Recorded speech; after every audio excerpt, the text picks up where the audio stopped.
kalau kita melihat di medsos, sampai sekarang ini masih banyak sekali video-video berseliweran. Ini video sisa-sisa aksi boykot Trans 7. Masih banyak sekali video-video berseliweran, ada yang lucu, ada yang menggemaskan, ya, ada yang ya buat kesel, ya macam-macam lah. Macam-macam video-video yang beredar tuh macam-macam. Ada yang menyolati jenazah Trans 7. Indramayu mau melaksanakan sholat jenazah untuk Trans 7 dan Dwi Putri. Mudah-mudahan keduanya hancur. Kemudian ada yang mengatakan di belakang Trans 7 itu antek-Zionis, kemudian Wahabi. Ingat, antek-antek Zionis masuk dalam kantor kalian. Antek-antek Zionis masuk dalam instansi kalian. Antek-antek Zionis masuk dalam kantor-kantor kalian.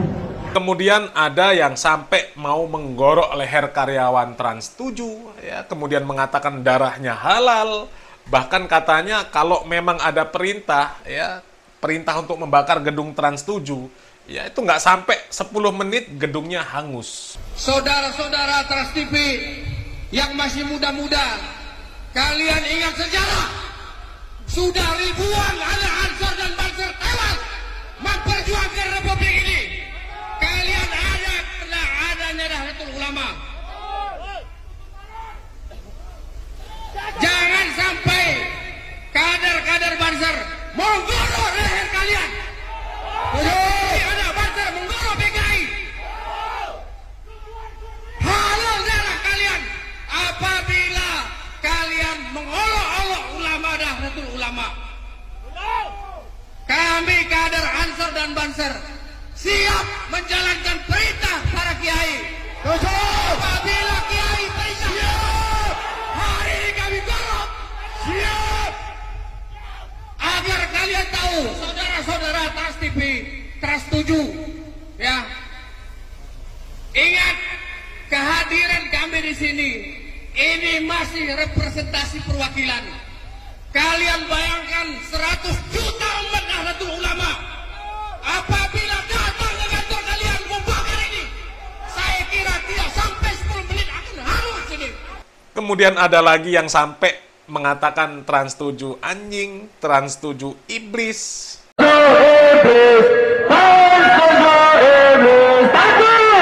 Saya mau tanya, kenal tidak dengan anjing? Anjing haram apa tidak?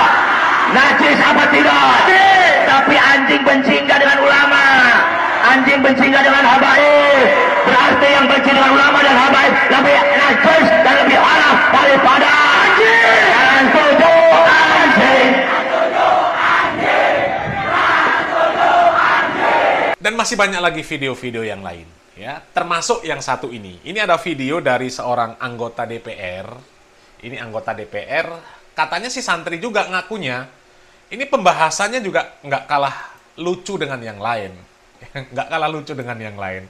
Ini rapat pleno DPR di dalam membahas framing Trans 7 ke Kiai Lirboyo dan semua pondok pesantren. Padahal nggak semua ya.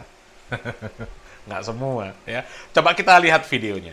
Sekali-sali para direktur atau pimpinan para elit Trans 7 mondok di pesantren 40 hari. Sekali-kali ya mondok di pesantren 40 hari. Ini saran yang bagus. Saran yang bagus. Karena kita lihat kemarin waktu rapat di DPR, itu kan perwakilan dari Trans 7 kan perempuan nggak pakai hijab ya. Nggak nutup aurat. Ya siapa tahu dengan pesantren 40 hari ya kemudian dapat hidayah. Pakai penutup aurat, pakai hijab, pakai jilbab. Kan alhamdulillah, ya siapa tahu, ya kan usaha. 40 hari nggak ada masalah. Siapa tahu nanti setelah mereka mondok 40 hari, ya kebablasan. Kebablasan mondok terus. Akhirnya belajar agama dengan benar, ya nggak apa-apa. Ya. Tapi pesantrennya yang benar. Jangan mondok pesantren yang disuruh ngesot-ngesot. Ya. Apalagi sampai ngambil makanan harus jongkok-jongkok. Ya. Kemudian ustadznya ngasih buah-buahan, ngasih makanan, ditendang-tendang, jangan di pesantren yang seperti itu, ya. Salam-salaman, laki-laki perempuan, nggak ada batasan, bebas. Nah, jangan yang seperti itu, nanti bahaya. Ada santri yang tidak bayar dan ditanggung oleh kiainya. Ada santri yang dia ingin bekerja kepada kiai semata-mata karena malu, karena tidak bawa biaya. Ada santri yang nggak bayar, kemudian biayanya ditanggung oleh kiainya. Kami juga pernah, ngurus pesantren itu juga pernah. Dan lumayan lama lah, ya meskipun nggak perlu disebutkan berapa tahun ya, tapi lumayan lama. Orang yang kenal dengan saya pribadi pasti tahu. Ya. Dan kami juga menangani, ada santri yang nggak bayar, ada santri yang bayar semampunya, ya. Tapi ada juga santri yang bayar full, santri yang bayar lebih. Jadi di sana ada subsidi silang. Jangan seolah-olah di framing kalau sudah santri nggak bayar itu ditanggung 100% oleh kiainya, nggak mesti. Nggak mesti. Ya. Kemudian ya ada juga santri yang berprestasi, kemudian ya dicarikan orang tua asuh, itu solusinya. Ya. Nggak harus ditanggung sama pimpinan pondok pesantrennya, kiainya. Kecuali ya pimpinan pondok pesantren tersebut itu pesantren pribadi dan kemudian nggak punya izin, itu pun juga masih bisa disiasati lagi, nggak mesti 100% ditanggung sama kiainya. Ya. Apalagi di zaman ya yang serba mudah seperti sekarang ya. Pemerintah itu menggelontorkan dana untuk membantu pendidikan, itu luar biasa. Ada dana BOS, ada bantuan juga dari Kementerian Agama, kemudian ada dari dinas-dinas pemerintah yang lain yang bisa mensupport yang namanya lembaga pendidikan, bisa mensupport yang namanya yayasan. Kecuali pondoknya itu nggak punya izin, ya maka nggak dapat bantuan dari pemerintah. Mau nyari bantuan ke masyarakat juga, ya karena nggak punya legalitas. Mereka nggak punya modal. Nggak punya modal ya, sama kayak orang ngemis akhirnya. Keliling, minta bantuan, tapi nggak punya legalitas untuk menjadi bukti bahwa mereka benar-benar punya pondok pesantren. Kalau legalitasnya ada, gampang cari dana. Ya. Apalagi anaknya itu berprestasi. Aduh, paling mudah itu nyari orang tua asuh. Ya, berprestasi, hafalan Quran banyak, kemudian orangnya cerdas, anaknya cerdas. Udah, cari orang tua asuh. Ya. Dan ya nggak bener lah kalau dikatakan ada anak yang mondok kemudian nggak bayar 100% ditanggung kiainya, nggak bener. Ya. Dan kalau kiainya konsentrasi ke pondok pesantren juga, nggak ada kerjaan lain, ya itu biasanya ya kiainya juga ngambil dari pondok pesantren, makannya, hidupnya juga dari pondok pesantren juga, ya kan? Lah kalau kiai punya pondok pesantrennya nggak punya izin, ya wajar. Tapi kan salah sendiri.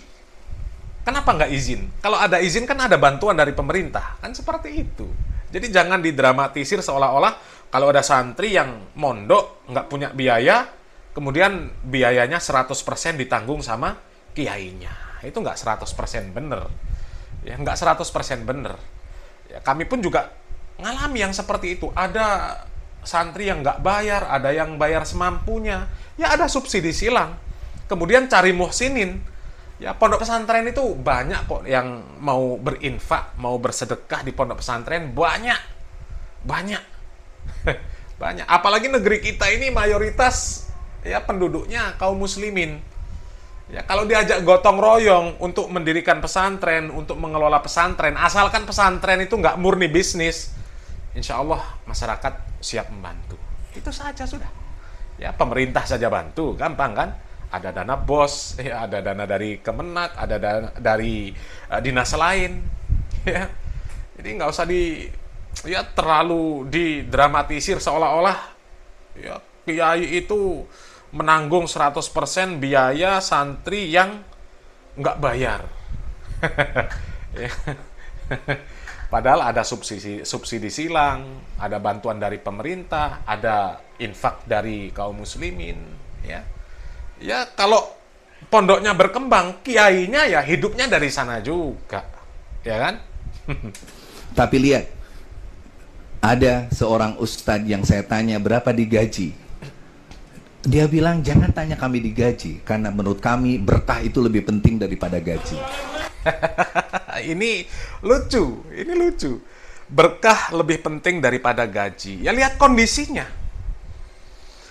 Kalau kondisi ustadz tersebut masih single ya, masih bujang, ya mungkin bisa seperti itu. Atau mungkin kondisi ekonominya dia mapan, bisa seperti itu. Tapi kalau ekonomi pas-pasan, udah nggak mungkin dia mengatakan berkah lebih utama daripada gaji. Apalagi udah punya anak istri. Gimana mau biaya untuk ngidupin anak istri? Ya. Kecuali dia dikasih banyak fasilitas oleh pondok pesantren. Ya. Netap di pondok pesantren, dikasih rumah, makan nggak bayar, listrik nggak bayar, air nggak bayar. Mau kendaraan pesantren ada tinggal pakai, nggak mikir minyak, nggak mikir perawatan, karena kendaraan operasional pondok pesantren. Itu masih mungkin, nanti kalau sakit dibantu pondok pesantren, mungkin. Lah kalau gurunya rumahnya di luar, apalagi yang ngontrak, ya punya anak, punya istri. Masih ada yang mengatakan seperti itu, ya gaji yang nggak lebih utama, yang penting barokah. Nggak mungkin. Nggak mungkin. Ya kita juga pernah ngurusin guru-guru pesantren. Ya ketika mereka ada peluang di luar dengan gaji yang lebih besar, mereka pindah, cari yang lain sudah. Ya apalagi kita lihat sekarang ini tanggal 30 Oktober ini, kan ada demo besar-besaran di Jakarta itu, guru honorer. Nggak sedikit juga yang dari pondok pesantren. Ikut mereka demo. Nuntut apa? Nuntut nasib mereka ke depan seperti apa. Terkait masalah apa? Terkait masalah gaji. Masalah gaji. Kenapa mereka nggak ngomong berkah lebih utama daripada gaji? Lihat kondisi lah. Ya, buktinya banyak guru-guru pesantren yang akhirnya mereka ketika ada peluang untuk, ada tes PNS, ikut tes PNS. Ada peluang P3K, ikut ke P3K. Cari apa? Ya cari gaji. Termasuk beliau ini jadi anggota DPR. Cari apa? Cari berkah. Sudahlah ya. Jadi kalau sekarang dikatakan cari berkah lebih utama daripada cari gaji. Kecuali di sana gaji dapat, berkah dapat, iya. Berkah lebih utama karena gajinya udah cukup. Coba gajinya kurang. Cari yang lain sudah. Jadi tolong Pak Budirjen, nanti literasi kita tentang pesantren itu harus dibuka. Sehingga mohon maaf sekali lagi, kalimatnya itu hentikan seluruh program sejenis. Karena tiba-tiba kita jangan hanya reaktif ketika ada kasus ini aja, kita akan proaktif. Apakah Ramadan masih ada program-program sahur yang hanya ketawa ketiwi, kakak cekiki, sementara kita harus tadarus, tahajud dan sebagainya. Daripada program-program yang membodohi umat, membodohi bangsa ini, sebaiknya semua stasiun TV mulai memikirkan program yang cerdas dan melibatkan seluruh pondok pesantren ini. Nah, ya, cukup ya. Berkaitan dengan program televisi, program TV yang isinya cekakak cekikik selama bulan Ramadan, ya silakan survei. Ya, penontonnya itu orang-orang yang berpemahaman seperti apa. Survei saja lah, ya survei saja. Ya kemudian katanya nanti Ramadan ya gandeng-gandeng orang-orang dari pesantren, ustadz-ustadz dari pesantren. Ya coba saja lihat. Ya selama ini program-program Ramadan itu juga banyak isinya ceramah-ceramah. Tapi penceramah yang dipilih yang apa sih? Yang lucu. Kalau nggak lucu nggak laku. Paling yang nggak lucu ya kebagian dapat spot iklan yang hanya berjalan durasinya cuma 1 menit. Atau mungkin kurang. Ya cuma spot iklan saja. Ya, pesan-pesan ya takwa. Yang nggak lucu kebagian yang seperti itu. Coba yang lucu. 1 jam. 1 jam itu acaranya. Yang penting ceramahnya lucu. Coba kalau penceramah yang nggak lucu laku nggak? Laku nggak? Nggak laku, sudah. Ya, apalagi bulan Ramadan. Orang itu lihat tayangan ustadz-ustadz tuh yang bikin ngakak. Dan ustadz-ustadz yang bikin ngakak, itu dari mana juga? Kalau bukan dari orang-orang yang mendemo Trans 7. Ya. Ustadz yang lucu. Yang paling laris, yang lucu. Ya, coba lihat saja. Miftah. Ya, Dasat Latif. Yang lucu-lucu. Coba kalau kiai yang nggak lucu, yang bener-bener ngaji, misal, ya, Mbah Anwar Mansur. Atau kiai, siapa namanya? Di Pondok Pesantren Al-Falah itu Kiai Jazuli. Ya, Kiai Jazuli Nurul Huda. Ya. Atau siapa kemarin itu yang dari Pondok Pesantren Besuk itu yang membahas masalah sonhorek, ya, yang mengharamkan sonhorek, ya, Muhib Aman Ali. Nah, Kiai Muhib Aman Ali. Coba undang yang seperti itu, nggak akan laku, nggak akan laku. Yang laku itu yang lucu-lucu, apalagi sampai ya kata-katanya ya kasar, cabul. Nah, itu laku. Jadi seperti itu. Ya, jadi ya memang apa yang disampaikan oleh orang-orang Aswaja itu kok ya semuanya berbanding terbalik. Mereka melarang acara cekikak-cekikik. Ternyata yang ngisi acara cekikak-cekikik meskipun ceramah ya orang-orang mereka juga. Ya kan? Ketika menuduh ya di belakang Trans 7 ada antek Zionis. Yang mesra dengan Zionis ya orang mereka juga. Kemudian ketika menuduh orang-orang Wahabi radikal, intoleran, gampang menghalalkan darah, ternyata yang mau menggorok leher orang ya mereka juga. Ya, yang ketika demo ucapannya kotor, kasar ya mereka juga. Gimana? Jadi ini saatnya introspeksi diri. Ya. Ke depan kalau memang Ramadan diperbaiki acara-acara televisi ya itu bagus, kami dukung. Ya, coba. Tapi buktikan, coba ya, apakah nanti kalau penceramahnya benar-benar menyampaikan ilmu laku apa enggak? Lihat saja. Yang laku itu yang lucu, dan yang lucu ceramahnya ya dari mereka juga. Silakan cari ya di YouTube, di apa, ceramah lucu, udah yang keluar dari kelompok mana. Selamat berpikir.